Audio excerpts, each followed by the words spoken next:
my name is Ted. I've been working on a project called Feed Filter, which is a tool that helps clean out bad content in your social media feed. So fix your feed, when you are on Instagram and you're like, where are the people I'm actually following? Or you're on X and you're like, this is all slop. That's the type of problem I've been working on. So previously I was working on a Chrome extension to work on this. And I've been doing a lot of user testing, a lot of feedback. So I'm a builder, hacker out of WebLab, and I just wanted to demo briefly this new tool I'm working on. It's a website. If you want to check it on your phone or on your computer, you can scan the QR if you like. Very simple.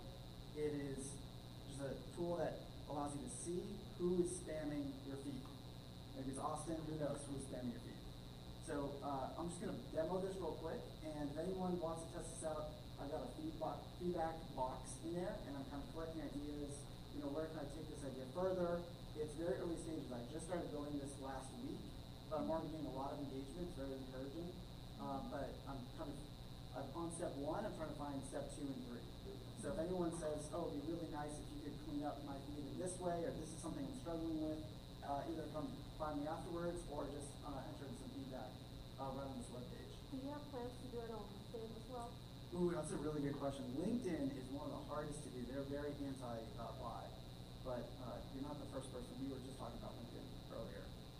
So once I get through Facebook and YouTube and everything else, I don't use any except for LinkedIn. Okay. But yeah, that's a good question. Right now it's just on X and Twitter, and this is live, so this works. It's kind of in a demo version, and I'll show you what it does. It's going to be a little slower for you guys. I'm using kind of an accelerated demo mode. It can take between 5 and even 20 minutes to complete this analysis. But this is what happens. So you enter in your handle, and then my tool is going out and scraping all the followers. Is it going to work? Come on. Welcome to my life. Oh my gosh. Oh, Cloudflare's down. Cloudflare, all right. All right, well, here's what's going to happen. I had a backup just in case. That's crazy. Okay, so what happens is, it takes maybe 5 or 20 minutes, and it will scrape all the people that you are following, and then it's going to grab some number of posts from each of those people. It's going to run it through my back end, which is at my house here in Austin, and it's going to ask for each of those posts that we just analyzed, is this spam or not? What is spam? Well, currently I'm kind of hard coding it. Clickbait, misleading content, toxicity, things like that. But in my extension, I have the ability for you to customize those rules. So you could say, hey, I really don't like cute puppies, even though that's not really spam, maybe that's distracting content. And so it goes through each of those accounts, and it flags any people that might have a large quantity of spam in them. And just a couple days ago at the Design Crit, some users were critiquing this. They're saying, hey, it'd be really nice if we had drop-down menus, kind of a little bit more interactivity here. So I implement that, a little basic. But this is kind of the starting point, because now that I have all these posts, now there's other ways that I could help you guys clean up your feed. Like, for example, locating new accounts you might not know about. Maybe there's a cohort. I think the internet's down. I think that's why. If I switch the internet, I'm going to lose the display. But maybe there's people that maybe the community of people who post the best content in your feed, maybe there's other people like them you don't know about that this tool can go find and add to your feed. So there's many different avenues that I could take to basically improve your social media experience. A lot of people just delete their social media. I've done it many times over and over again. It's extremely addictive, but we kind of need social media, or at least there's a lot of value to be had. So the goal with Feed Filter is to allow us to have the nice thing, the feed, without being hopelessly addicted and angry and getting into arguments with the family members. That's the hope, right? So if you go to the website when you have internet connection, and if you do this report, down at the bottom here I just have a couple other ideas I'm thinking about. If any of these sound good to you, they're very high level ideas, you can check it off and hit submit. That lets me know that there's getting votes for this idea. Or if you have some other wild or crazy idea, like something on LinkedIn, for example, feel free to just dial in and hit submit, and I'll get that note. So that's all I'm doing. What's your name? Ideas and feedback. What's your name and where can they find? My name is Ted, and I work over at PlebLab. Where can they find feedfilter.com? Yeah, you can either scan this QR or just, feedfilter.com, and yeah, I'm good. hop right in. Appreciate it. And, what is it called? Web Lab? Yeah, I work out of, Feed Filter is his product. yeah, feedfilter.com, and I work out of Club Lab. Awesome, Ted. That was a success, partially. Appreciate it. That's a winner, and I like how you like, the afterwards you can actually use it for, you can always use it for reverse engineering, same thing, right? It's perfect. Yeah, I'm not gonna demo the, because I don't have internet connection, I can't demo the extension. But I have an extension, a mobile version as well. And the mobile version is only on Android, and you have to kind of run it through a special app called Firefox Nightly to run the extension. And then desktop works in Chrome, Brave, anything that's based on Chrome, on X or Instagram. Thanks.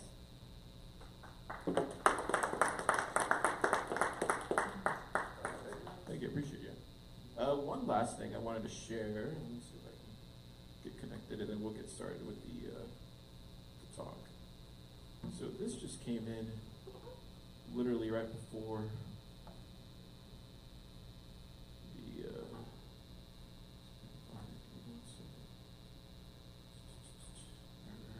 Let's see if I can. Yeah, so this is going to get announced tomorrow, but TabConf, I don't know if you guys have heard of TabConf. Who in here has heard of TabConf before? Okay, a few people. They are partnering with Chain Code Labs. Chain Code Labs is a place for developers who want to begin contributing to Bitcoin open source in a real structured way. So there's this thing called TabConf Boss Challenge. And what it is basically, if you want to sign up, you sign up for 1 month, you get free access to all the people that have built with Bitcoin open source software, and they take you through programming exercises and learning material. And then in months 2 and 3, you also get access to TabConf's network and their partners to participate in working with other open source projects. The applications close here on December 31st, which is literally 15 days from now, I think? Yeah, 15 days from now. So you can hit apply now. It'll take you to this page right here. And then you just fill this out. Yeah. And then also, they're going to be back in Atlanta for TabConf 8. So if you guys are interested in TabConf tickets, it's all happening. Has anybody taken Chain Code Labs before? Oh, you have? How was it? It was great. I recommend it. It's painful a lot, so I'm kind of not a to the better. It's more interactive, more hands-on. So it's for the better? Yes, I would say so. Oh, okay, cool. You heard it here first? Contribute to Bitcoin open source. Cool. Yeah. Be on the lookout for that tomorrow. And with that, we're going to jump into the Builder meetup with Brandon Keys. Can we give a round of applause to Brandon for flying down here?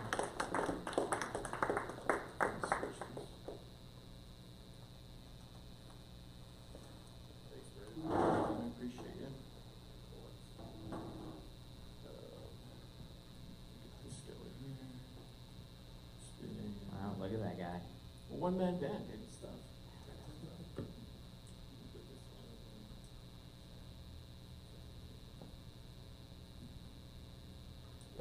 Volunteers, so. There we go. Cool. Let me hit record here so we have some good audio. Let's go here. Check. Say something, Brandon? Mic check 1, 2. 1, 2, 1, 2. Cool. I hit record there. And then.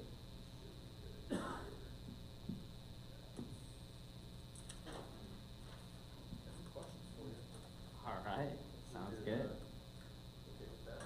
Yep. Has anybody heard of this guy before, Brandon Keys? Is that why a lot of the ladies have came today? Just kidding. That was a joke. Brandon, just real quick, tell everybody who you are and what you've been up to. Yeah, so I'm Brandon Keys. I started a media company called Green Candle, all around Bitcoin in the traditional financial system about 4 years ago. Right now, I have a top 5 Bitcoin podcast in views for the year of 2025. Top 1% YouTuber, and I spoke at 10 different conferences in 10 different countries this year. So I've been on the move a lot, to say the very least. So yeah, and one of them was actually down in Mexico with Car. Yeah. So I've been a part of the startup days and a lot of stuff that they've been doing here at Pleb Lab for a while. So I've seen the growth of Pleb Lab, and yeah, a lot of familiar faces and also some new ones here tonight. So I'm excited to see all you guys. Cool. So let's just kind of get into marketing and content, because I know that's what you do. You work with a ton of brands in the Bitcoin space that pay for your consulting and stuff when it comes to like marketing the Bitcoin space and the ecosystem. Can you tell us just kind of what are the things that you see over and over again amongst all these brands in the ecosystem, or just in general in technology amongst like startups or whoever, that you see the same problems, the same winners, that kind of stuff? Yeah, so I see a mix of 2 different things. A lot of the builders, a lot of the people that are just starting out always put marketing to the back burner. They say that they will start later, social media or something like that. Marketing in a sense is not really at the forefront. And I think that's a huge mistake. If you look at a lot of the big brands today, including technology brands, obviously one of them is Apple, right? So Steve Jobs and the Apple events that they have every single year are massive events. And now, Apple essentially does their own marketing with, being able to promote their new product launches and everything else. In the Bitcoin space specifically, one that always comes to mind, his name is Jack Mallers, for those of you who don't know who he is, and his company Strike. He recently rang the bell at the New York Stock Exchange on Tuesday, taking a company called 21 public. He went from basically nothing to the 3rd largest Bitcoin treasury in the world in basically a couple months, simply because of his personal brand. So if you go to X or any social media account and you look up Jack Mallers, he's got nearly 500,000 followers there. And if you look up his company Strike, it's got maybe a 5th of the total following count. And that's for a good reason. Jack goes around and speaks a lot about Bitcoin and his company. And so his company gets indirect marketing simply by him going out and making different appearances. So a big mistake that I see with a lot of Bitcoin founders and just generally in founders is that they're afraid to start marketing until they have something to market. When in reality, when you're starting to put out content or you're starting to, build your social media following, it'll just be a few friends at first. It takes a while to build these things up, and I think the misconception with social media is that it's very easy and that you'll blow up very quickly, and so you're afraid to put anything out because I'm not ready for thousands of people to come to my products. When in reality, you're going to be learning and filtering out your audience and finding people who are interested in your product over time and kind of creating those true valuable fans. So Jack, who I brought up a little bit earlier, he did this by going on CNBC, going on a bunch of different podcasts early on, and paying for a lot of appearances to go on traditional media, speak at conferences, do all these different things. And Strike was doing a lot of the marketing, paying a lot of that up front. Now they don't market at all. And they're able to raise money very quickly, and that's all because of the CEO's personal brand that he's built. So I think, if you're looking and kind of getting started, that's a big mistake that I see a lot of companies just making, is that they, Bitcoiners and, AI developers, they always like to kind of hide behind the computer and not really be forward facing. And I think there's a huge gap in the market for people to just be forward facing. And there's a few different ways, maybe we can go over that on how I think you can build trust, but I think starting early and often is a big mistake that I see a lot of people make. Outside of that, what's the most common kind of founder delusion do you see in the Bitcoin space that you keep running into? Whether that's ones that you're partnered with or working with, or ones that you're consulting for? Yeah, I think it's, no names. Yeah, no names for sure, but I think it is also, you know, somewhat of the, I guess, delusion when you put it out on social media that everybody's going to remember it and like nobody's going to forget that one little thing. You know, if you tweet out an announcement, you know, the reality is that the way of social media and the way of life in general right now is that people get fed so much information all at once. So, you know, take the risk, tweet something, go, you know, even sometimes reply to people and maybe they don't even really see it. But I think the thing that I see a lot is that people are just worried, hey, what if I announce this too early and then I don't cash out on that? And that comes back to the point with, you know, Jack Mallers. He went out on stage a couple years ago and announced that we would be able to pay in Bitcoin at Walmart and everything like that. He announced that at the Bitcoin conference. And he, you know, I saw it the other day. He's still getting replies to that today. But one thing that he did is he built it all out in public. He put his goals out there in public. And sure, some people maybe, you know, hold that against him. But you also got to think he's got 500,000 people that are following him that are going that way. So if you tweet out something or if you post something about, you know, a product development and maybe, you know, something crashes or it's not all you think it lived up to because you're going to be your harshest critic. I think, you know, just founders are just have that mindset where they're essentially afraid and they think everybody's going to see it. And I think, you know, you just need to have that kind of more fearless mindset when it comes to the marketing stuff, and you can figure out what works. And you know, a big thing in the startup space in general is just, you know, failing early and often. And I think people are really afraid to do that, especially on social media.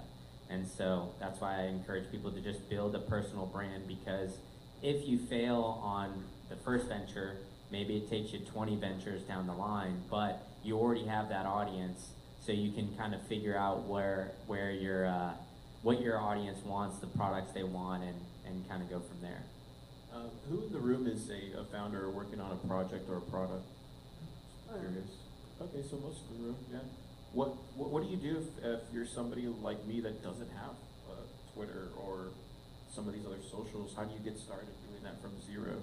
Or somebody that has a smaller following like Ted, right? Like he's trying to grow his brand and his social capital, I guess. How do you get that to grow over time? Yeah, I mean, just make an effort to do it, right? You know, I mean, make a goal for yourself, something small, like 5 tweets a day or something like that, you know, or maybe even just 3. Tweet out at breakfast, lunch, and dinner, or something like that. Just small little goals that you can make sure that you can do it every single day so you don't get burned out. And then, you know, kind of take a step back and, like, at the end of the day, take note of what works, because social media will always leave clues on what works and what doesn't. I mean, it's, you know, the best feedback system that there is. So this is how you can test messaging. This is how you can test, you know, whether it's a joke or a meme or something. You know, you can just put something out there and, you know, see what people really reply to. And I think a big thing is that, you know, not only do, you know, if you're worried about a brand or anything else, like, people want to do business with people. So even if you don't have a brand or if you have a small following, you know, most of my posts on LinkedIn are when I post something about traveling or, you know, sitting at a cafe, you know, on an island in Greece or something. That's the most interaction I get. When I post about, oh, you know, I had a big client success, that doesn't get as much interaction. And I think that's because people want to do business with people. They don't want to think that you're this person that's just go, 24/7, 365. They want to build a relationship with you. They want to, you know, like, see you grow throughout all of this. And, you know, I think at the end of the day, people are just looking for connection. And that's what social media really allows people to do, is build that connection kind of digitally. So using that, you know, not taking yourself too serious on these social media platforms, you know, that's how you can just grow in general. Like, you don't necessarily need to have a product or need to have, you know, a reason. Of course, if you niche down, maybe it's easier to grow that way, but you can kind of find your tribe, so to speak, by just posting about things you like to do, whether that's, you know, travel, health and wellness, you know, exercise, all of these different things that you can just post about in your daily life. And then, you know, when you promote your product or you start building something or you start something, you're not starting at ground zero. you have a baseline already. Yeah, so I got a follow-up to that. What do you do if you're like somebody that's an introvert? You know, we got a lot of introvert builders in the ecosystem that aren't comfortable, you know, getting out of their little shell. But they are funny people, or they are very, you know, they are popular amongst their little small group. But how do you reach that person to still come out of the shell and do some social capital building? Yeah, I mean, it's definitely difficult, but like I said, I think you have to make a conscious effort to do it. You know, you can sit and talk to a camera, you know, and it's not going to be the easiest thing in the world. I mean, I've done it now for 3 or 4 years, but if you look back at the videos when I first started doing it, it's not natural to sit and look at a camera that's not talking back to you. You're essentially talking to a wall, right? So I know some people will joke that they can go out and do that, but it's not a natural skill, and I think, you know, social media, like I said, it is a feedback method, so not to get discouraged right away, but just to understand, like, hey, you know, I'm doing this to practice on a few different things, because you're going to have to get in front of people eventually if you want to build a business, right? You're going to have to pitch in front of investors at some point in time. This is just a skill that you're working to essentially like help you, and it'll pay dividends down the line. So it's something just to work on. So I think it isn't natural, and even somebody that's extroverted, and I would categorize myself as probably an extrovert. You know, I like to go out and be social and everything like that. So You even ran with the Bulls too. yeah, exactly. I'm a wild man, you know. So, but I would say that, you know, a lot of people that I've met are actually pretty introverted. One of the companies I work with, many of you probably know them, is TFTC and Marty Bent. He's had one of the most viewed podcasts in the Bitcoin space for years. I think he's going on like 8 years or something running. And I've just gotten through to him to start doing some monologues to the camera right now. And that's like 8 years down the line. And he's struggling with it because he's an introvert, and he's kind of asking me for some advice of doing that and how that would look. So, you know, if somebody like that, who's literally been recording conversations for over 8 years, is still having that, I guess, imposter syndrome when it comes to talking to the camera, I mean, I think it comes just to everybody. So, like I said, I think it's just kind of working that muscle, and you'll get more comfortable over time. Like, the first thing you put out is never going to get 100,000 views or millions of views.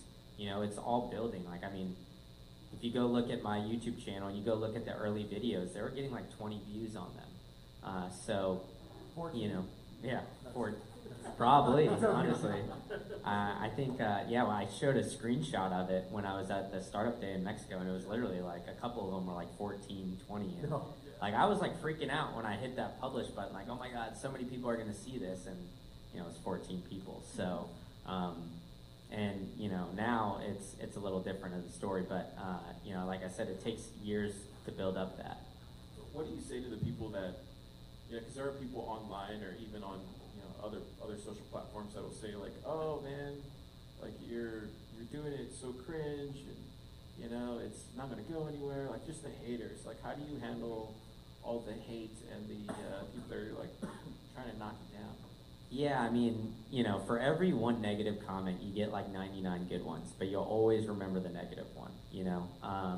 So I think you just have to, yeah, just, you know, it's like, hate me or love me, you watched. That's all you could do, you know, a kind of mindset. Like, at the end of the day, like, they're consuming your content for a reason, right? So you can't let that stop you. I mean, you know, you guys, a lot of you guys are coming to this as like building a business. If you guys were worried about like what everybody would think of you building a business, you probably wouldn't have started. And it's the same thing with content. I think, you know, when I was first, you know, starting the podcast, like all my friends were initially here in Austin where I was growing up. All of them, you know, were first subscribed, oh, great job. And then after like 3 or 4 months, they started making fun of me for it. Really? And then now they're all coming back like, oh my God, you're doing so great. You know, we see you on stages all over the world. This is so awesome. Like, always knew you could do it, you know, kind of thing. But, you know, it was like, you were there at the beginning, then in the middle, and then now they're starting to come back around. And I think that's just, always how it is. I mean, even my parents to this day still are confused about what I do, but I think, it's just with building something in general. Like, you're gonna have supporters at the beginning, when it's harder in the middle, and then people will come in and out as you build things. But when it comes to the haters, man, you're always gonna have them. Like, you can't please everybody. How important right now is YouTube for somebody who's building a product? As not very important, very important. Does it matter what type of product you're doing? Yeah, so I think YouTube is the most underrated platform that there is. And I think everybody thinks, when they think of social media, they think Instagram, TikTok, Twitter, LinkedIn. But I think YouTube is the most underrated platform there is. If you look at the statistics, podcasts, over 30% of podcast listeners listen strictly on YouTube. The next closest is Spotify at 17%. What is Spotify and like Fountain that you guys know, they're all starting to do now? They're starting to implement video podcasts, which I think is telling. There's a million different streaming platforms. Every smart TV has YouTube on it. And you see over time, the amount of people watching on TVs has gone up as well. So you're essentially on every laptop, every smartphone, every single TV that there is. And on top of it, how are you going to voice your, build trust with an audience? I think I like to point out the previous campaign cycle, right? I mean, say what you want about the two presidential candidates, but there was a big glaring difference between the two campaigns. Kamala Harris was very scripted. She wouldn't go on very long form podcasts. Donald Trump, for better or for worse, went on these 3-hour long podcasts and would just talk the entire time. And he won, glaringly, because I think that a lot of people just saw, hey, you know what? He's not afraid to go and kind of be himself and build that trust. So YouTube is really good for long form, and I think that's how people build a lot of trust. So whether it's you're raising money or you're trying to sell a product, people want to trust you at the end of the day, and long form content is the key for that. And one last statistic that I always like to throw out is Google and YouTube are the two top search engines. Usually the biggest purchase somebody makes in their life, maybe outside of Bitcoin in this room, but usually it's a house and a car. The number one search engine for new cars is YouTube. So if somebody's looking to spend $20,000, $30,000, $40,000 on an item, they're going to YouTube to figure out the nooks and crannies of that. And I think that's very telling. So, you're not going to build trust, doing the TikTok dances all the time. I think like over time you've seen a lot of those creators move to long form as well, because, those ads are just more valuable, which just shows you that, the advertisers even know that the long form ads are worth more than the short form. So you're saying not to just use it as like an influencer type of platform, but use it as your product, right? Like as something that you would show off your product or show off like a demo or something like that. Yeah, I mean, I know people that get a couple hundred views on their YouTube channel, but they, the beauty of YouTube is that it's a decision platform. You have to decide to click on a video to watch it, which means you can frame a video in any way you want and, revolve the idea around that to attract a specific person. And because YouTube has Google and, the YouTube search engine behind it, it really does know what you want, and I'll go to bat and say that I think it has the best algorithm out of any of them, because TikTok, Twitter, Instagram, they all feed you content, but YouTube you have to decide. So I know people, I've had clients as well that I've helped that get 200-300 views on a video, not 300,000 or 200,000, just 200 to 300. And they've gotten leads that they've cashed in over $10,000 on that one single video, just because it was targeted at the right person. So I think the game of social media is changing, where it's not all about how many views you get, but you can make it a little bit more targeted, and I think YouTube is the best platform for that.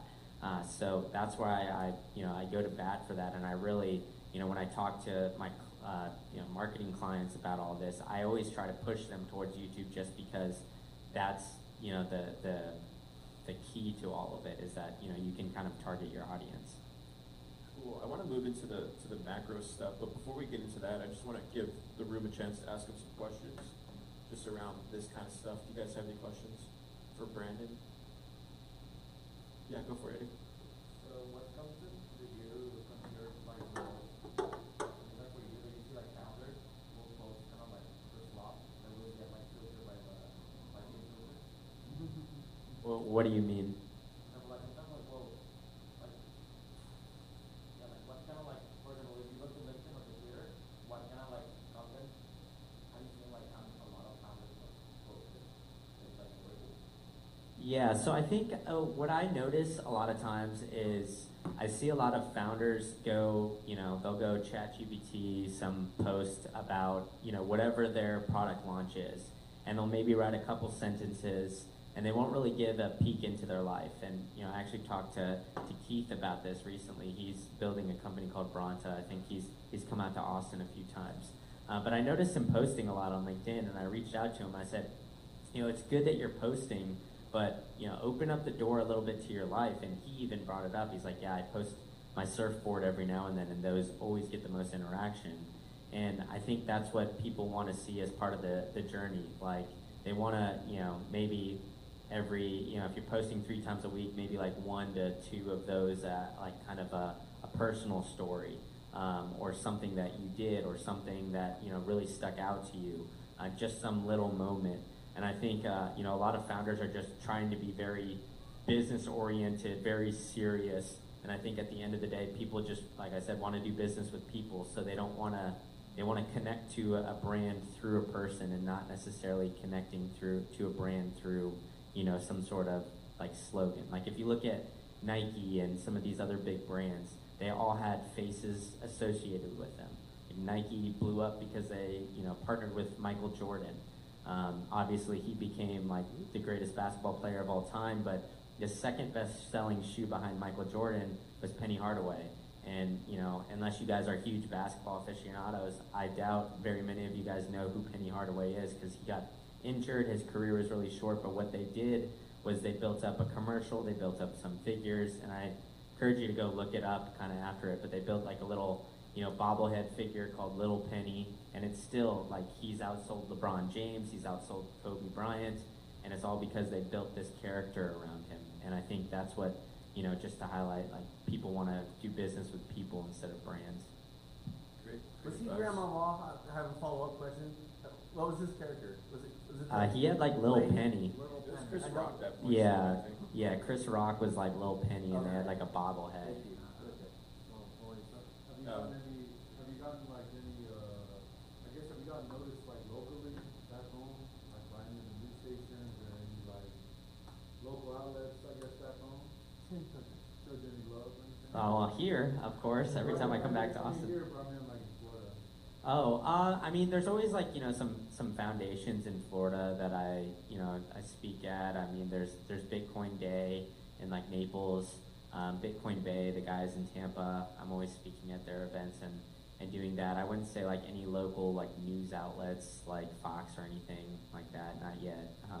Maybe one day, I don't know. But I think that there is, you know, I mean, I think something, I went to a podcasters meetup actually, so this might parlay into something for you guys that could be interesting. But like the local news stations are always looking for slots to fill.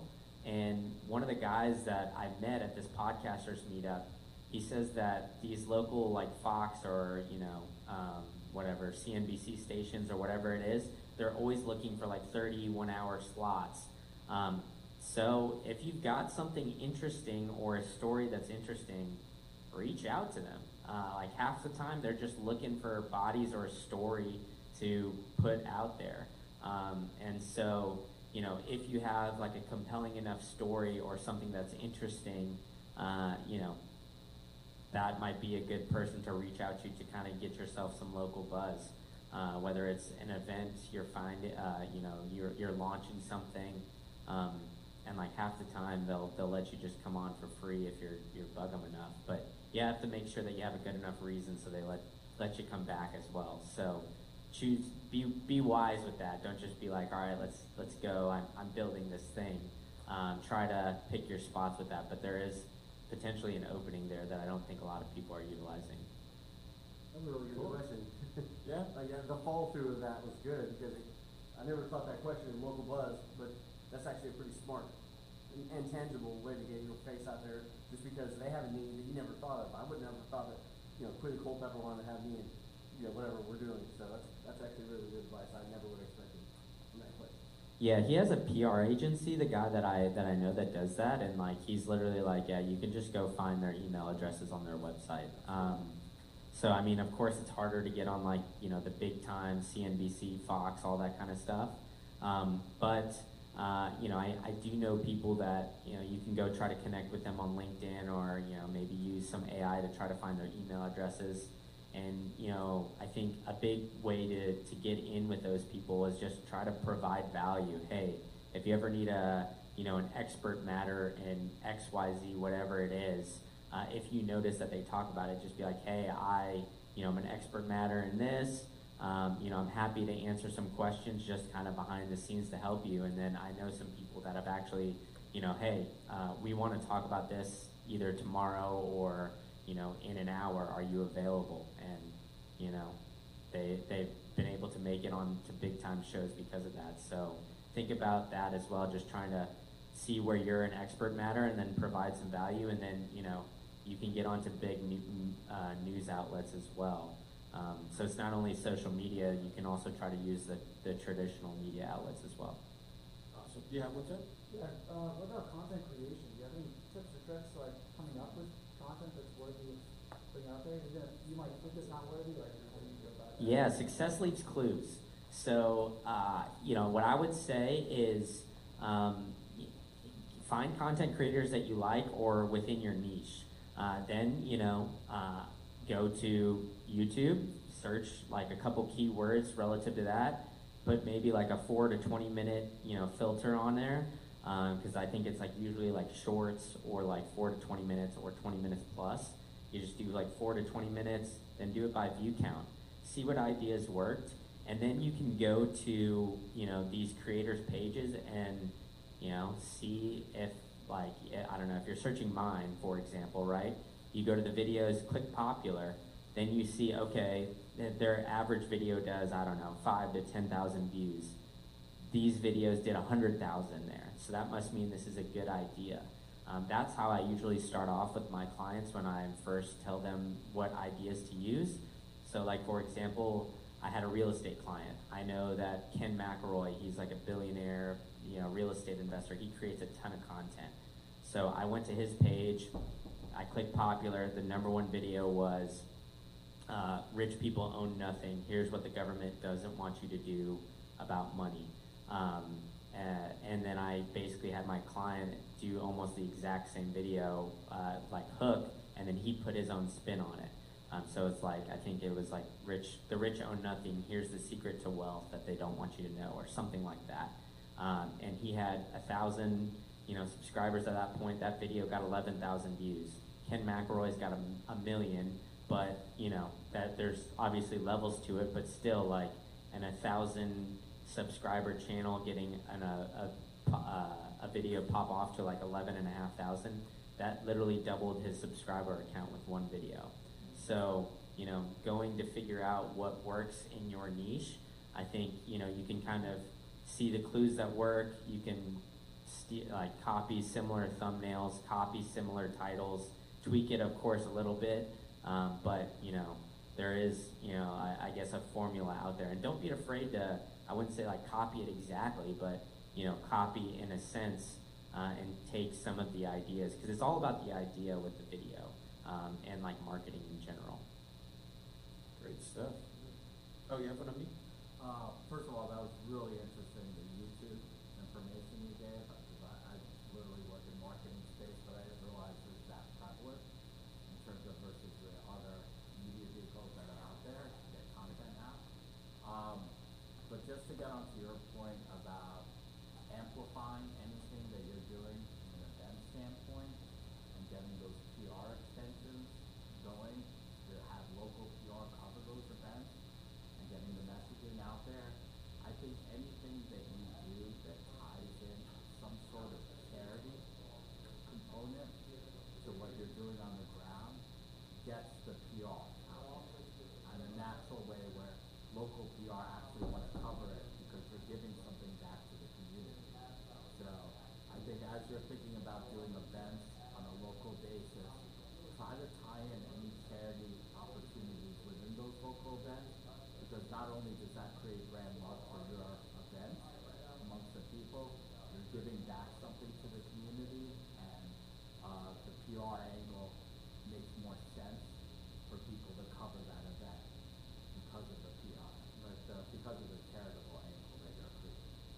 Yeah, and just to echo that point as well as like, the success leaves clues.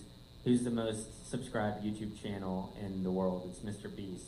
And if you watch any one of his videos, he's giving away money on like every single one. So just like the charitable aspect and changing people's lives, people like to feel some sort of emotion with that. So any way that you can, I guess, like spark some positive emotion in content is always, a positive as well. So just to follow up on that, like adding a charity angle in any kind of like local event or something that you're doing can always help amplify for sure. Great stuff. Oh, Austin. What if you had a client that was like early stage builder, maybe solo founder, I don't know, something like that. What would be, let's say they're paying you a lot of money, you want them to win so hard. What do you want them to do? What do you want them to understand and lean into? Given the fact that like they really honestly have higher priorities in doing the actual thing, doing the actual building, but then this marketing is so important, it gives you so much leverage, like Jack Mahler's. What do you want that person doing? Yeah, I mean, so if it was just somebody that I was talking to, I would try to push them to do this. But if it was my client, for example, and I think this is where like you have to think as a founder, what I have learned over the years is I need to find my most high leverage activities. So whatever I can make the most money doing, I need to double, triple, quadruple down on that. And so everything else, hire out.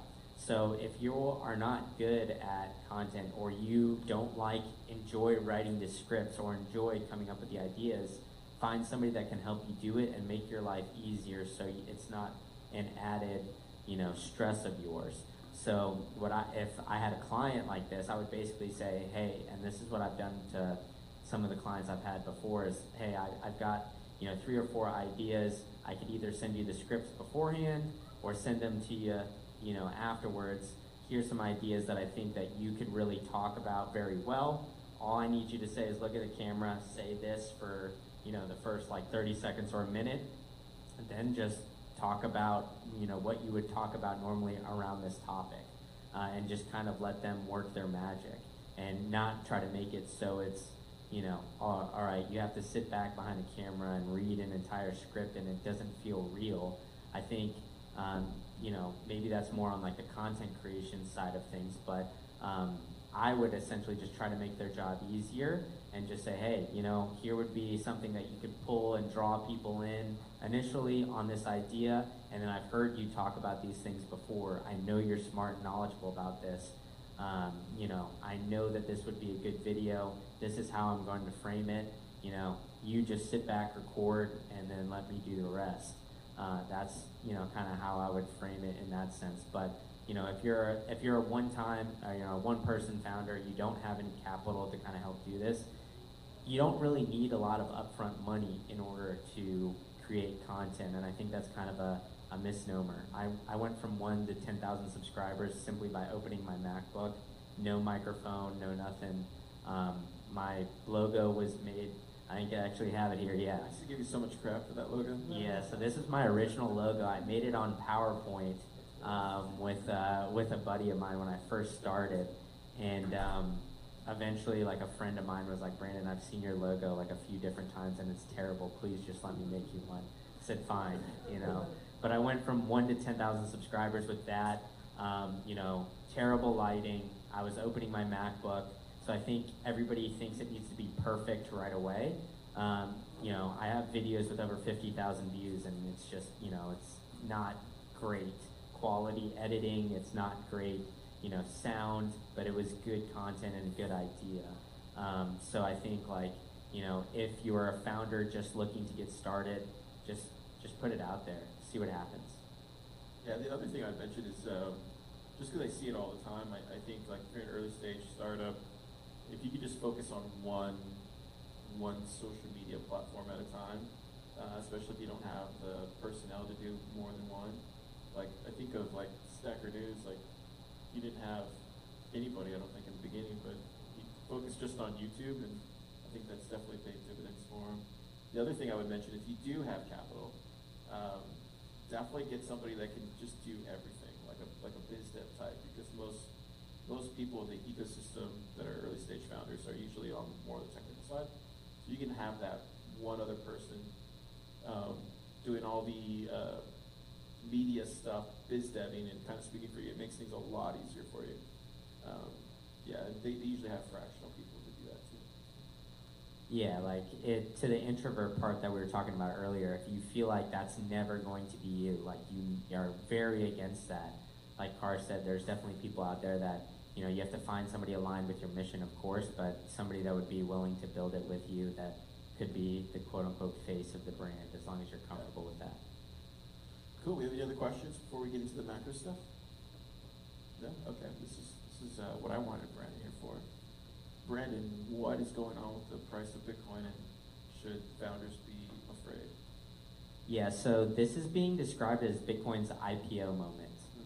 So for those who, I mean, I guess all you guys are founders here, but an IPO moment is essentially like the early stage investors now are starting to get out and sell their Bitcoin. And this has been going on all year, longer and more than it has in any other cycle. So I think a total of like 9 million coins that have been sitting in wallets for over 10 years have gotten sold within this past year. So in any other time in Bitcoin's history, that would have crashed the price a lot more than it did. So Bitcoin actually falling to 80K was actually somewhat bullish going forward. You know, what we've seen is we've seen a lot of institutions start to come in. So to follow up on that IPO point, this is now, you know, you have that IPO, like the PayPal mafia, whoever it is, right? You guys go ring the bell, you take a little cash out, you sell a little bit of your stock, and now, you know, the big time investors, like we're seeing the BlackRocks, the banks, all of these people with big pools of capital are now starting to come in because they didn't want that risk of Bitcoin in the early days, or that perceived risk, and now they see Bitcoin as like, yeah, I'm a $2 trillion asset, so they want to buy a little bit. So they're buying, and they're buying in big numbers. I mean, we've seen 64 Bitcoin treasury companies were around when Trump got elected last year in November. There's 210 now. So there's over 1 million Bitcoin that are on Bitcoin treasury companies' balance sheets. There's 1.5 million in ETFs now that weren't a thing, you know, 2 years ago. So we're seeing a lot of the big money and the big pools of capital start to come in, and they're utilizing financial engineering to scoop up more Bitcoin. So maybe I can get into that here in a second, but essentially we've seen a lot of whales sell, and the buying pressure from the big guys hasn't been able to sustain the price up as it stands right now, but normally in Bitcoin cycles, it's retail that's pushing that up. And we're actually seeing retail sell, which I think is kind of interesting too. So as a founder, somebody who's building a company, how concerned should they be right now since the price is dumping? Yeah, I mean, I think you know, Bitcoin, when you try to, I guess, predict the market, you're always going to get fooled, I guess. So I think everybody was thinking, oh, Bitcoin's price is going to do very well towards the end of this year, and obviously it didn't. It came down a little bit. So what I would say is that, you know, with building a Bitcoin company, right, you always have to be very conservative and realize, like, it's always potentially going to get a little bit worse and always potentially going to get a little bit better. So you have to make the decisions and be smarter with your capital when you're building with that, and also think like if you're building this treasury, it's for the long term. So still have some sort of, I guess, you know, cash balance for a couple months at a time. I mean, we even saw, you know, Michael Saylor and Strategy do that, where they're building these dividend products, and instead of raising money to buy more Bitcoin, 1 week this year they rose money to just hold as a cash reserves in order to pay their dividends for like 9 months, just in case Bitcoin's price crashes so much and they're unable to raise money, that they're still able to, you know, pay the dividends for their investors. So, you know, if the big guys are doing it, you know, it should be telling of some signs how you should utilize your balance sheet as well. Good stuff. Can you talk about the financial engineering that's kind of going on in the space, and is that something to be concerned about, or? I wouldn't say it's something to be concerned about. I would say it's something to just keep an eye on, because essentially all of these Bitcoin treasury companies, they're utilizing, the stock market in order to raise a bunch of money to buy more Bitcoin. So, when the Bitcoin's price dips, those should be looked at as opportunities for small investors. Michael Saylor's building products that are trying to compete with the $300 trillion bond market, the $145 trillion fixed income market, and then he also talked about trying to go after the $200 trillion credit market. So that's, like $700 trillion that I'm talking about right here. That's not like a small amount of money. Even if he's able to capture, 0.1% of that, that would send Bitcoin's price shooting up a crazy amount. But something that we see on the flip side of things is that Bitcoin is actually starting to play out like a traditional asset, which I think is pretty alarming. The narrative around the Bitcoin space it's always been for the small fish. But if you look at the wallets with, 0.1 Bitcoin or 10 million sats, about, $9,000 today, the number of those wallets actually went down after this recent dip. And same with the number of wallets with 0.01 or like $900 worth of Bitcoin. So what does that mean? That means that the big players are buying, and that, when we see these dips, they're buying from retail who's selling from the small amounts as well. So it's not only the whales are selling, it's also the retail people that have been in here for a short period of time. So what I would say is that, we're still very early. If you look at the number of wallets with, $900 worth of Bitcoin right now, there's about 11 million of them. There's 62 million millionaires in the world today. So it's like 4 or 5 times more rare to have like $900 worth of Bitcoin than it is to be a millionaire. And then on the flip side of that, there's like 42 million wallets with $1 worth of Bitcoin. So it's even more rare to own like $1 worth of Bitcoin than to be a millionaire globally right now. So we're still very early. So I would just say, like, when you see all of these big numbers and the big players, it shouldn't discourage you from getting into the market. It just, if they're seeing the value in it, you should as well, and you should try to allocate some sort of, your portfolio to it and at least start buying in. Great stuff. I don't think we have, we've got 2 more minutes.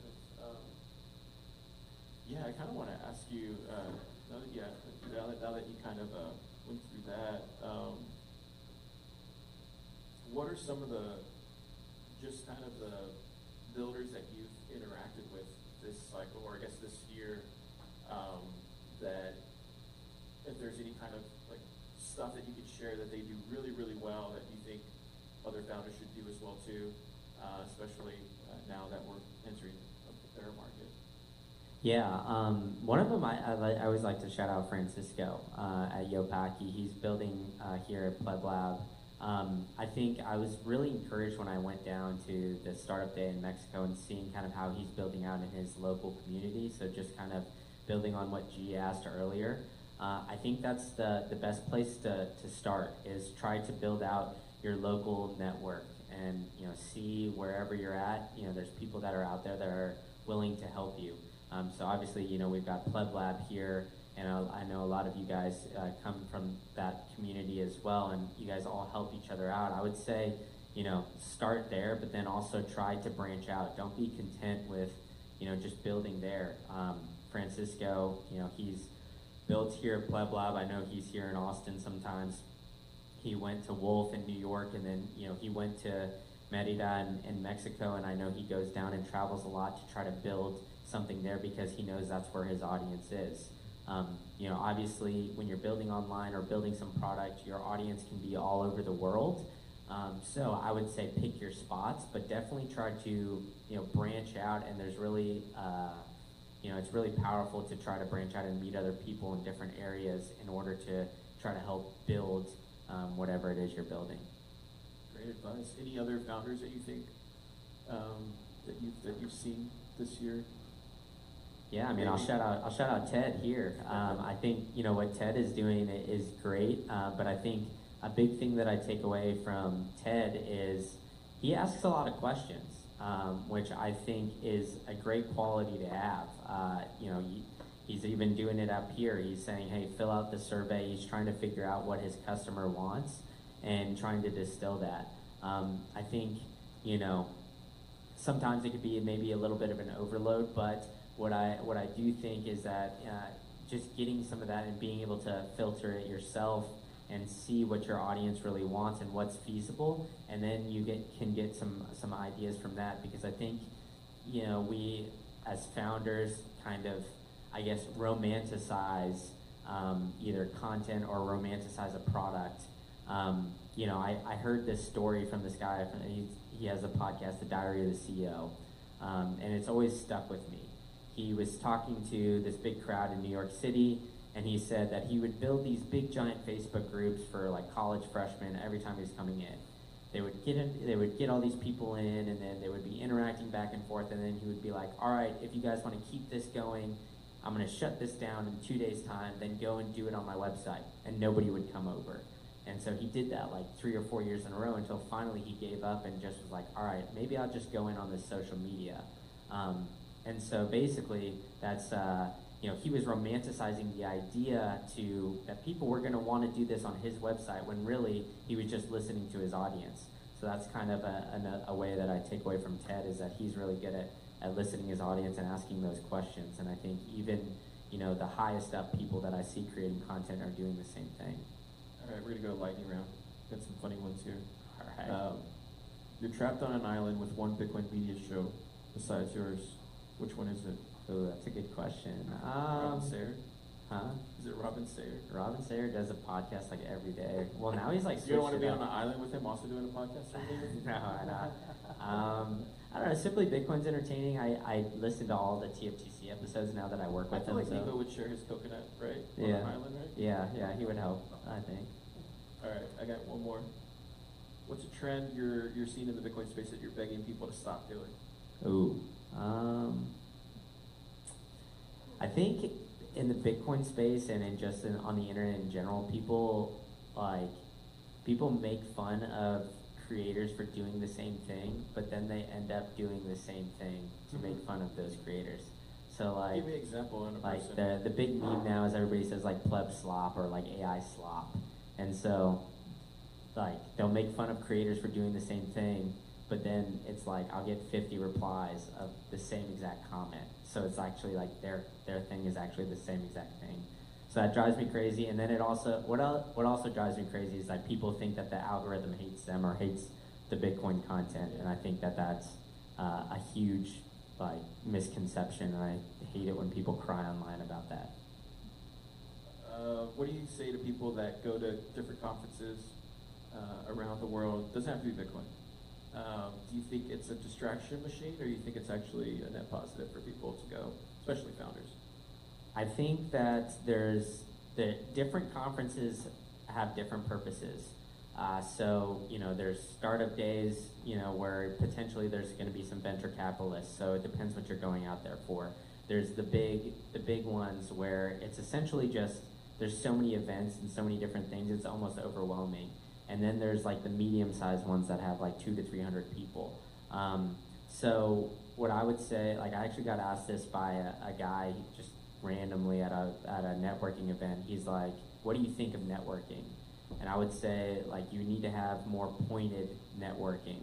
So going to these conferences and spending money, if you think that there's somebody going to be there, one, try to confirm with them before that they're going to be at this conference. Meeting with people face to face, building that connection over time is really important. Outside of like the long form content, it's another way to build the trust. So networking and building those relationships over time in person is the way to do it. And sometimes that takes traveling to these different locations. So I would say just make sure that figure out who you want to interact with and see if you can get a contact information from them prior, and try to set something up while you're there beforehand, because when you get into those conference environments, it's hectic and things can change on a snap of a finger, and people can get being pulled all different directions. So try to set something up beforehand, and if you can't, can't get a hold of some of these people, and this is the reason you were going out there. You gotta understand it's a risk to go out there to try to find them, especially if you're going to a conference with like 30,000 people.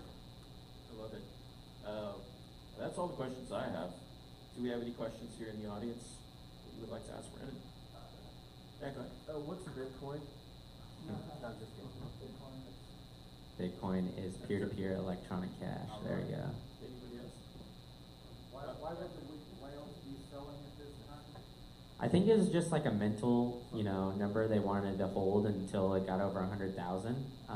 So, you saw once it got over 100,000, a lot of dormant accounts that hadn't moved Bitcoin for 10 years, all of a sudden now we're selling. So I think it was just a big mental number, and once we passed that, people were just kind of, I wouldn't say like jumping off the ship, but just cashing out. I was gonna say, like, the last 2 startup days we've had, we've been all-time highs on those days. We hit 125K in Merida, and then we hit before then, the year before, 24 was also, I think that's when we hit like 60 something or something like that. So it's always fascinating to watch that on startup day. The price just goes crazy. Yeah, go ahead.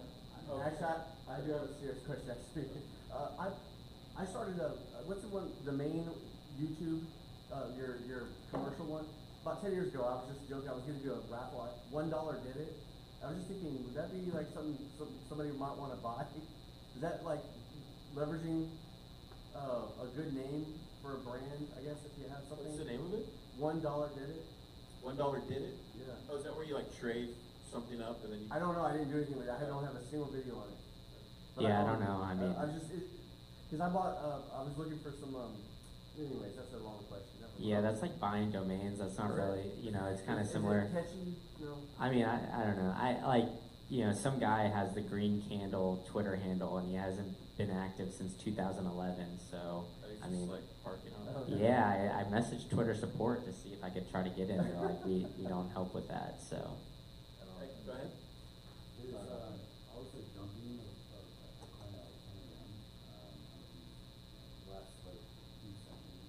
Do you have any heard any news what's keeping that? well, usually, like if it's at 10 a.m., that's like kind of during trading hours. I know that the ETFs have been dumping here recently. So I know when the market opens, it's been a lot of ETF outflows for the first time in like this entire year that we've been seeing pretty consecutive outflows. So it probably is most likely the ETFs, I would say. Cool. I think that's everybody. Oh, Oh, yeah, one more. Yeah, go for it. What's going on? I thought I saw some stuff about China recently. People were mentioning China. I don't know if it was like miners or. Yeah, China banned Bitcoin mining again. So they've done it, I think they did it 2017, 3 or 4 Again, times. they announced that they did it again. Yeah, they Okay, did it we're again definitely this in a bear time. market. So, yeah, so I mean, China has done this like multiple times, as you guys have known and know. But every single time, if you look at where the hash rate is coming from, the miners come back online in China. A lot of them last time moved to Kazakhstan. So who knows? Like maybe Borat's mining Bitcoin at this point. I have no idea. Cool stuff. Well, Brandon, thank you so much for flying out here from Tampa Bay. Appreciate you, and Merry Christmas, everybody. Yeah, Let's Merry give one of those Christmas. Thanks for having me. Cool. So we're gonna hang out here till about 8:45, but yeah, appreciate you guys coming, and we should have one in January as well too. Just sign up to the loop.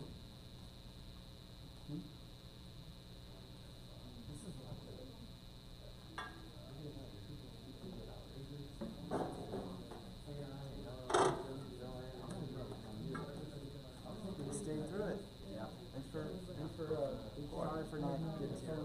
It's been a crazy time. Am I worse than him? I should. No, you're much better. Yeah. No, I'm busy. I'm telling you, I'm gonna have to communicate that calendar. We ought to come by the new space. That's what on the Brazos to Let me go know. over. So, I think they're doing it next Tuesday work session. perfect, but like, I got to know that. Yeah, I won't be there this upcoming Tuesday. And I just checked on the 23rd. I'm good. This will be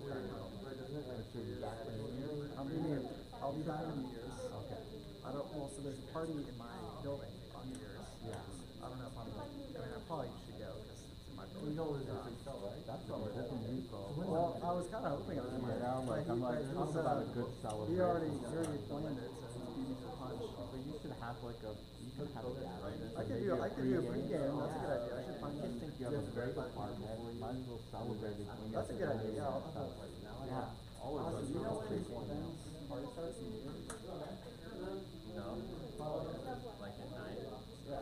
So okay, I'll pregame. Full That's what time, it'll be. not late. Yeah, that's what I'll start at late. They're different. You're away from the 20th. Right there on the tower.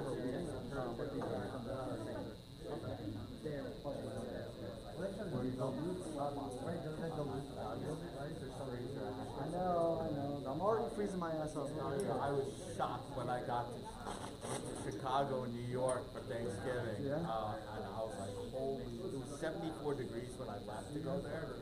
I was dying. Do you feel like you lose it a little bit? Like A little bit, yeah. And then you're so grateful to be here. Which one did you connect to? Oh, I connected to Bouch to gas honestly, but I connected to something else.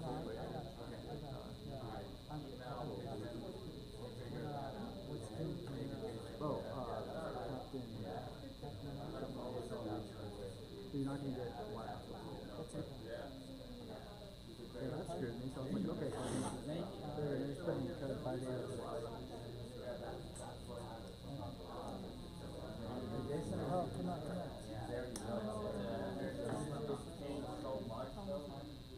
That's sort of fun. It's like having the hardware for it. That's what it's hard to be a part of it. Right?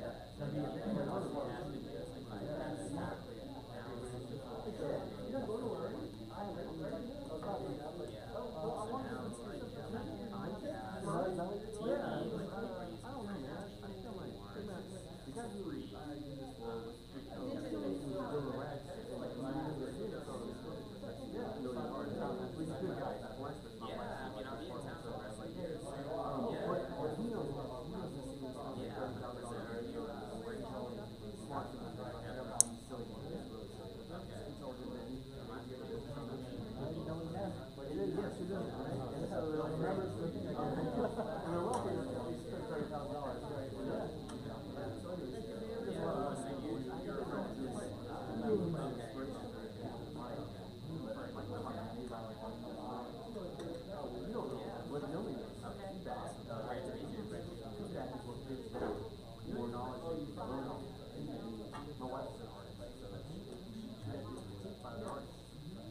Tired. Okay, everybody, I have a last minute announcement. This Toshio cereal. I've retired from the cereal industry. Wait, what? I've retired from the cereal industry per advice of lawyers. It's a highly contested space. Per market feedback from Bitcoiners, cereal is actually a psyop. The Kellogg's guy made cereal to decrease testosterone, which I did not know. But it was very high value. It initially sold at $21 naturally, but price went up to $100. This is now sold out and is like the Nike Air Jordan band version. So if you have a box, you're really lucky. But the newest product is for wellness. I can't say health. It will make you feel good. I in fact have some with me right here in a black bottle. So these are something that makes me feel good. When I was a kid, I could not have, I felt like I couldn't have gummy bears. So now I have gummy bears. I love it, thank you. They make me feel happy. They make me feel good. A couple things.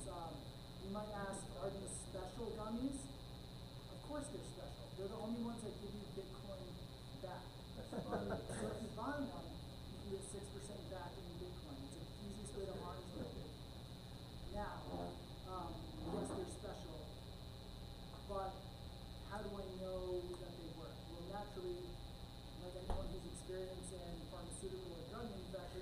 I didn't test them on myself. I just bought this across the street and put it in a black bottle.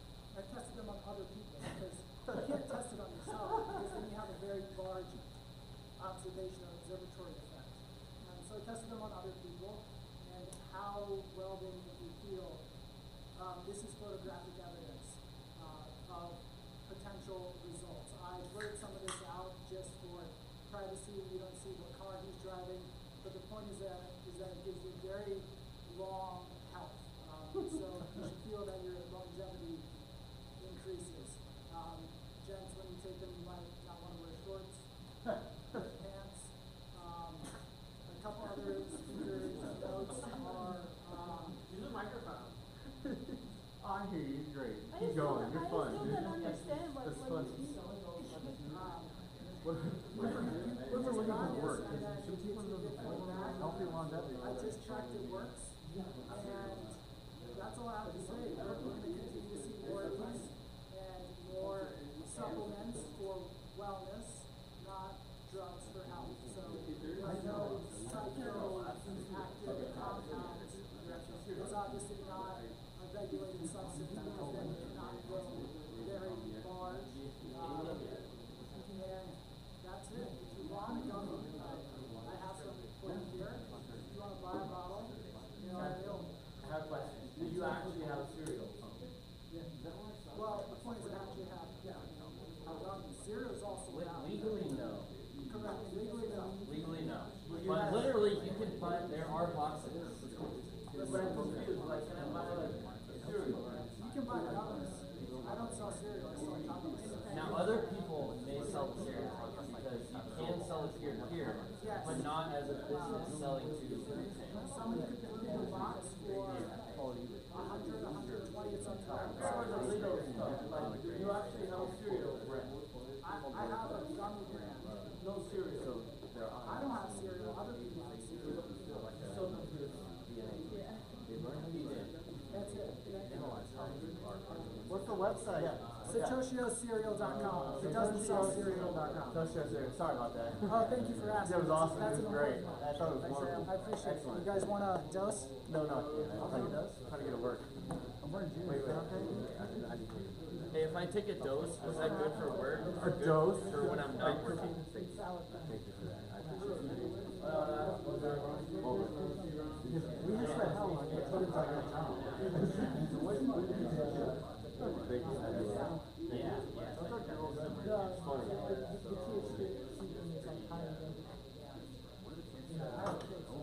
Thank you.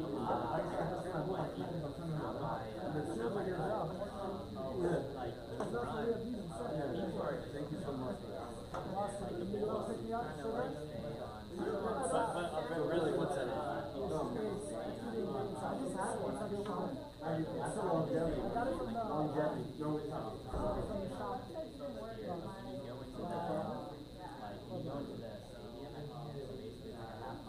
Which one? Okay. Because there's a dispensary right around the corner. Okay. It's a good place though. I do like it. That's fun. That's fun. I thought you're attracting. Got people who can't buy it. Stop shopping like this thing. Sorry. Ignore that.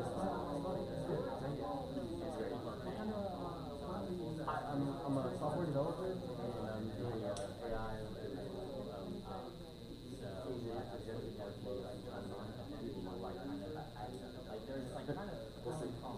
So anyway, yeah, no, I'm happy about it. I'm excited. I think what I'm doing is tomorrow I had a ragged. Are you leaving? Yeah, I'm leaving. No, I'm fucking. Next. Actually, I'm going there. No, no, wait, wait. I'll find it.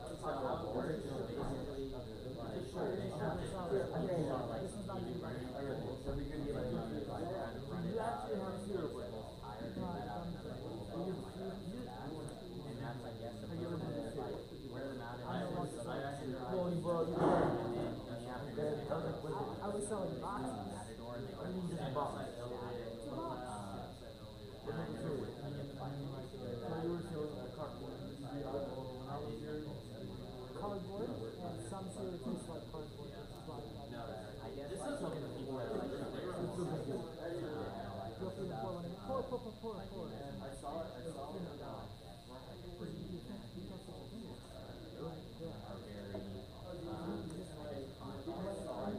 Science class and they're like, you open it and then you walk the key and everything. I had one friend who did that and the other one was somebody else. Yeah. It's the same thing when you're making tests and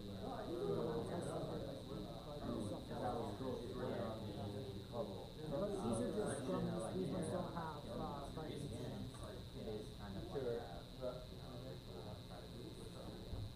In a way, I'm so jealous of Shrek also not how Shrek has his thing. Community. Yeah. Dispatch the bull, right? Yeah.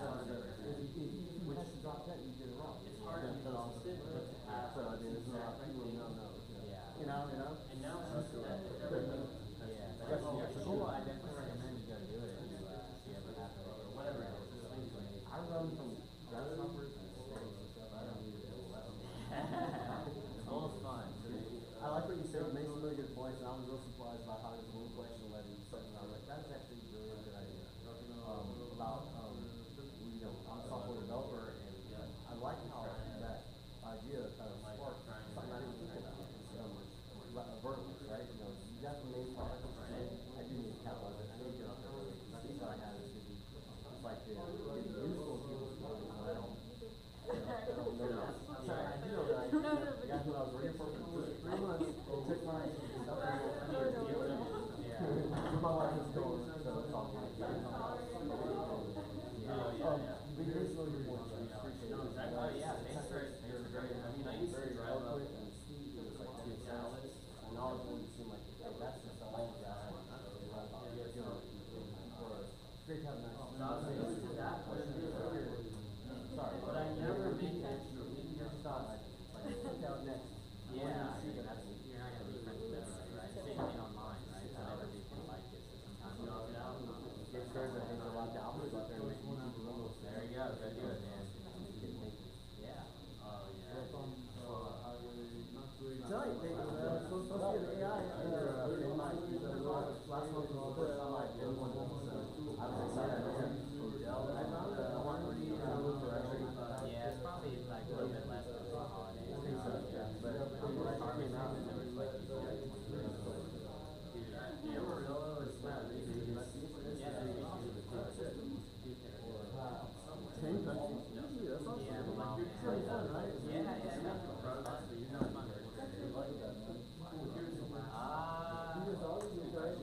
I really like traveling to Medellin this year. Just the weather. 3 hours Latin America are really nice.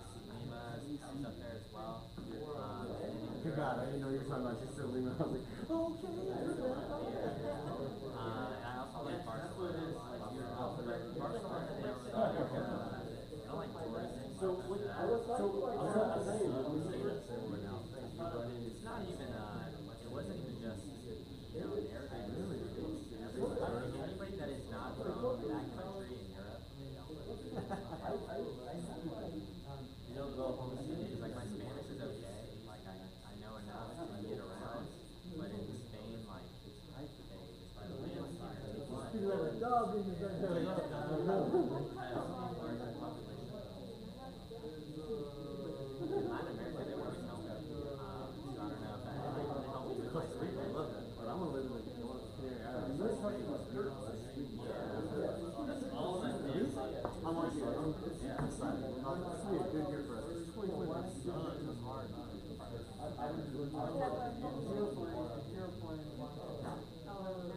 You're on the cross? I'm a nuclear engineer. Where would you say is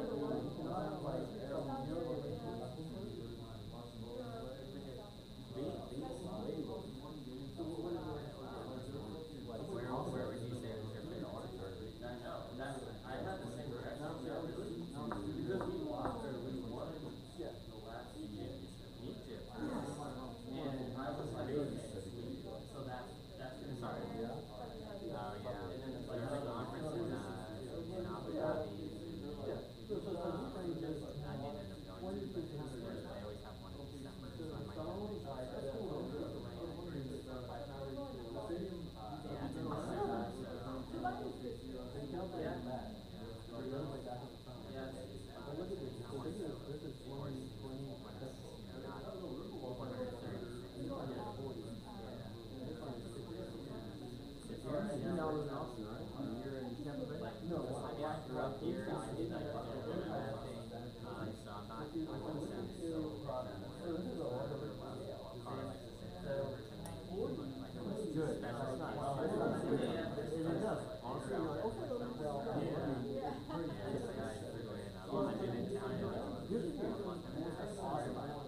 enjoyed it. I got some out of it. Thank I was you. mad I didn't have my pen. I was like, where's my playing this? I want to do this.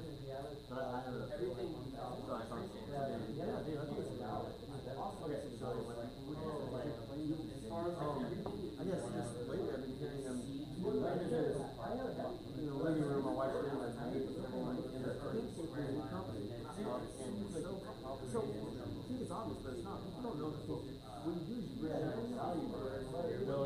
I didn't see the value in what you were saying because it applied to me, but everyone else wants to say, like, oh, that's good stuff. But you don't realize that you have value, that you're the subject matter expert and you fight over that, but you are, you know, and that's fucking nice. Yeah, there's always been like a negative critique on social media. Like, oh, I don't want to be like that influencer or whatever. So I think just like growing up where you live, growing an audience just has like a keep it your own way.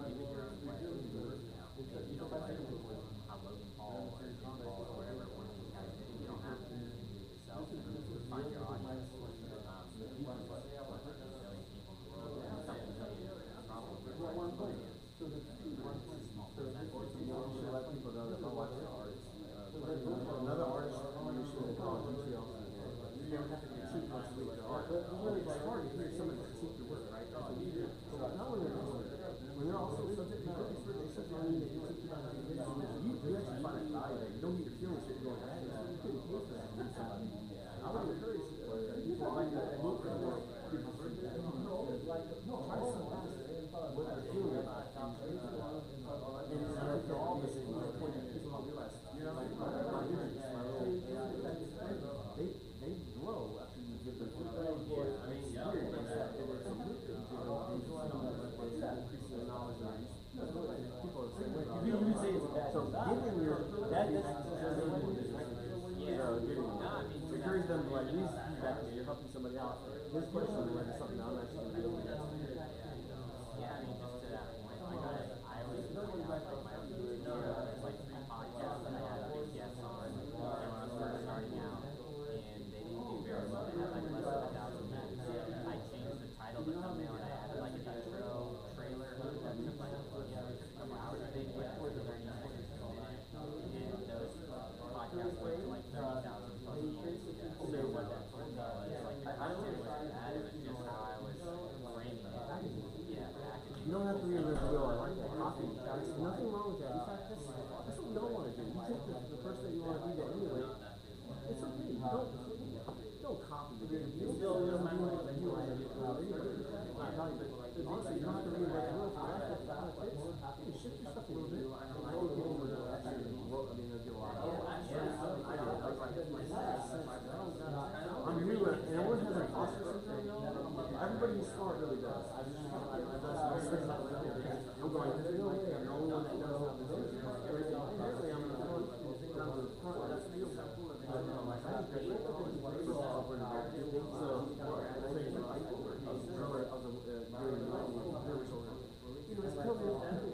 Long story short is really a lot of how you can say,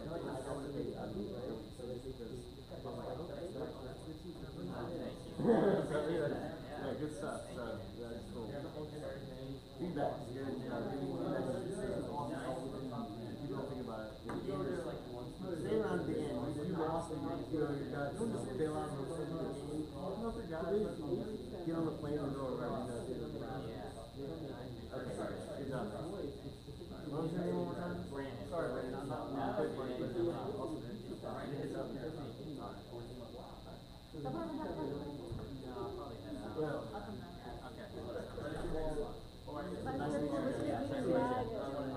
Hi, Jeff, in a minute. So,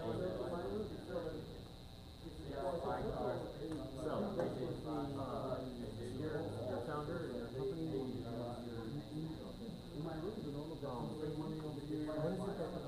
What is it that, okay, so, that's good, right? We're on exactly. I do not know that. I didn't have to do next for those 500. I think I know like a lot of manufacturing.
like a map. And so, they don't lose their information when they get back. They disseminate, the person who user they wants it, but they actually get smarter. When they talk about it with their group, so they get set off like 2 or 3, because it's a map, there's different connections to it. So the ones that are around that, socially located around the endpoint, all those people are now learning something new because unless if it was the first time that somebody had that query or had that. Not yet. No. I'm developing, like, I'm developing,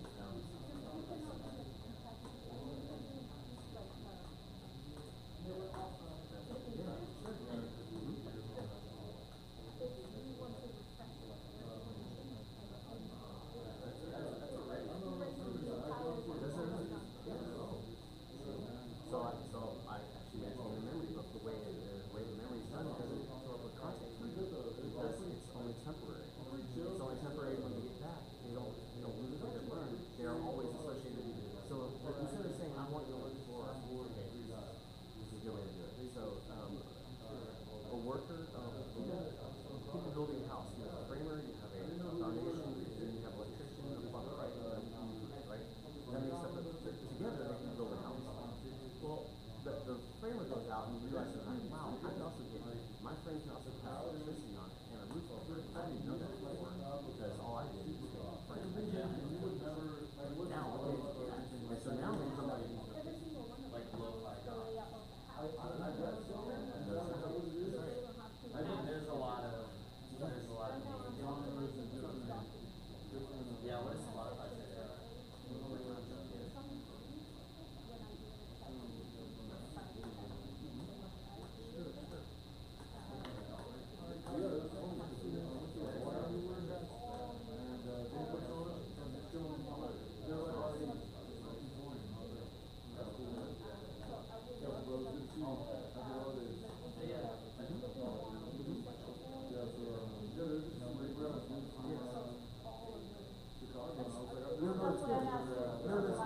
No, I don't have one yet, but I'm only getting it now. So the thing is, they don't go away. Most agents go away when they're done to save memories.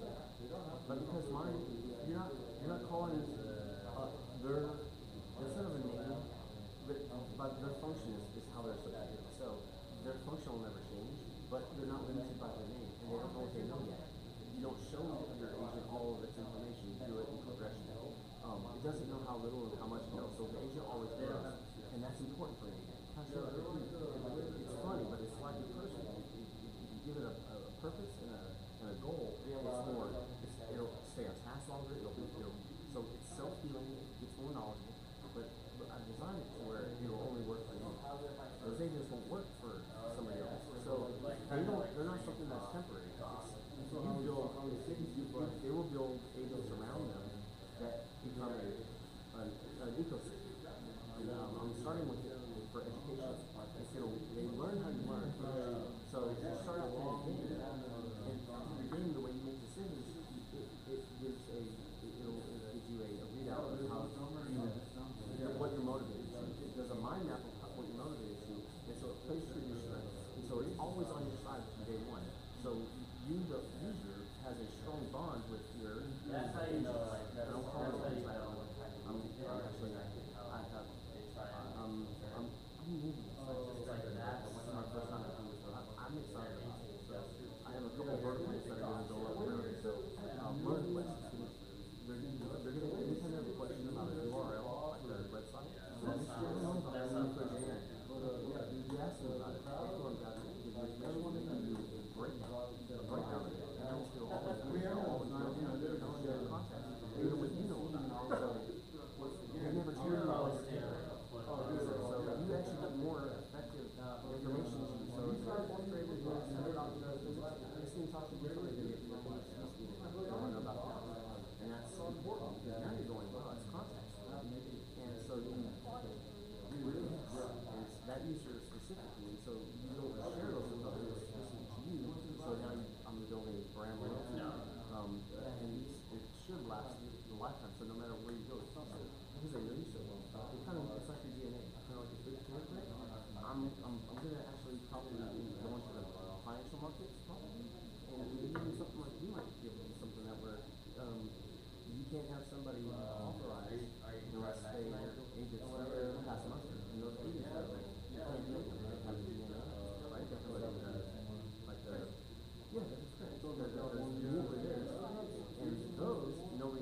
recreate. You'd have to recreate to get that price. And it, It's very long. yes, So party out there, right? like, Like,